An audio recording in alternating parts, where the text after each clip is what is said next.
Okay, so I just read chapter 496, A Fairy Tale, and yeah, it wasn't really much to talk about in this chapter. I mean, it was pretty much just a setup chapter for future fights, which I kind of don't even want to see these fights happen. I would be, if Hero decided that he wanted to do these fights off panel, I'd be perfectly fine with it. Like, no hard feelings whatsoever. Because they're not really worth seeing. But let's just get into the chapter. Alright, so, Gildart showed up last chapter. He's here now. Everyone's wondering where the fuck have you been. He doesn't even answer that question. He's just like, hold up, let me take care of God Serena real quick. Which he even says that if God Serena was, actually alive and full, like, has full power, he always wanted to see which one of them would be left standing. He admits that it'd be an even fight between them.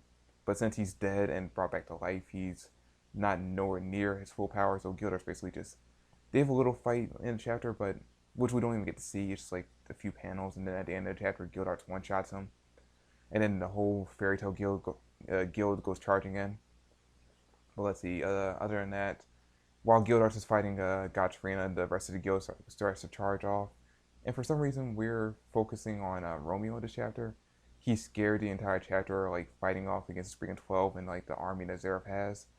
But when he tells him, everyone's scared, but you just gotta man up and do what you have to do, which is basically what he realizes at the end of the chapter that, he's a member of Fairy Tale. He's a member of Fairy Tale, so he has to fight. I mean, he doesn't really have to fight. He's a little kid. He can go fuck off. No one would pay attention if he wasn't there. But he decided, yeah, I'm gonna charge it. I'm gonna be like a man. I'm gonna be like the guys that inspired me to fight. So I'm gonna fight with them. And while they're charging off, that stand guy, I can never remember his name, but he shows up, and he's like, "Yo, I'm gonna take you guys out. You embarrassed me the first time. I'm gonna take you all out now." Which it looks like he's about to like stop them in their tracks, but then out of nowhere, of all people, Elfman shows up and it's like, oh, "I'm gonna take this guy on." Of course, he gets taken down pretty easily. Then Louisiana shows up and helps him out. They're gonna fight off against the sand guy. Then the guy that fought Gajil and the guy that fought Laxus shows up in the field, and they're like, "All right, we're ready for round two." But of course, since they're brought back to life too, they're pretty weak. So Minerva and Rogue show up and take them down, and they're gonna fight off against them. It's kind of funny. Sting's now nowhere in this chapter, and now Rogue decides to be useful.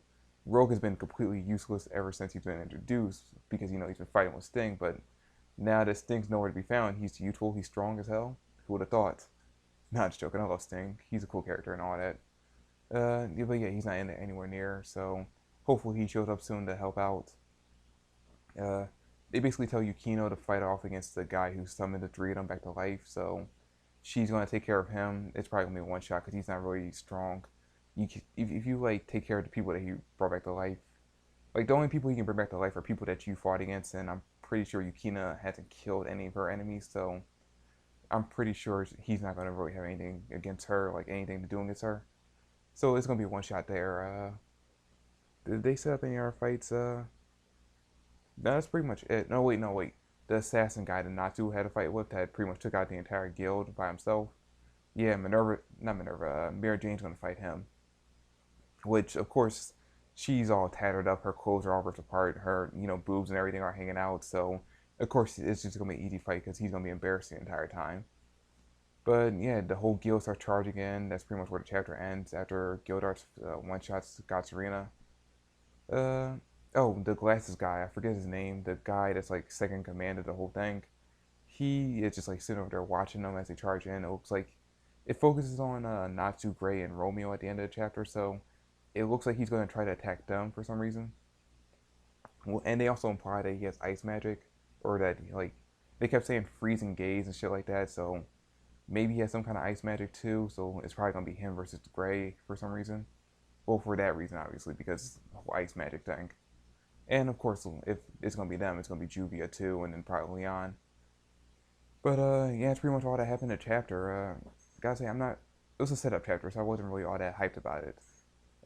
Setup fights that I didn't really want to see. Like, no one. If it was like different people, like if it was the glasses guy, the new Dragneel, August, what's it, Irene? Yeah, Irene. If it was them fighting, if it was setting up their fights, I'd be excited as hell because we haven't seen them really fight yet. But we've already seen all the people that are fighting right now fight, and they've already been taken down. So if Hero wanted to take off these, if Hero wanted to finish these fights off panel, I'd be perfectly fine. I wouldn't give a shit. because we already seen these guys fight. I mean, so what? They're fighting different people. We've already seen their magic. We already seen what they can do. We already seen like them give their all against the other people in Fairy Tail. So them fighting against like Rogue and Minerva and Elfman and Luzana, they're not really worth seeing. And we already know Mira Jane's gonna one shot. If Natsu can one shot the assassin guy, Mira Jane's not even gonna even bother with him. Mira Jane's not even gonna have to. Maybe it'll use the excuse that she's so tired from her previous fight, but yeah, Mira Jane's gonna take care of him, no problem. So yeah, the fights were pretty much pointless. They're all pretty much pointless setups. Like I said, it was just gonna be Gildart's one shot in God's Arena, and everyone else, all the other people that we've already seen fight get taken out pretty easily. So yeah, that's pretty much what's going to happen in the future chapters and what's pretty much happened in this chapter. So yeah, and that's pretty much all I have for review. Thanks for watching. Comment down below what you think. Like I said, I don't want to see these fights, but do you want to see them? Let me know in the comment section down below, because maybe you're interested in seeing these fights, because we haven't really seen Rogue and Minerva and Elfman and Lizana and all of them.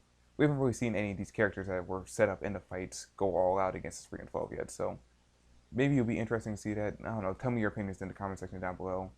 But that's all I have for this review. Thanks for watching. Hope you enjoyed. And if you did, drop me a like and subscribe to the channel if you don't mind.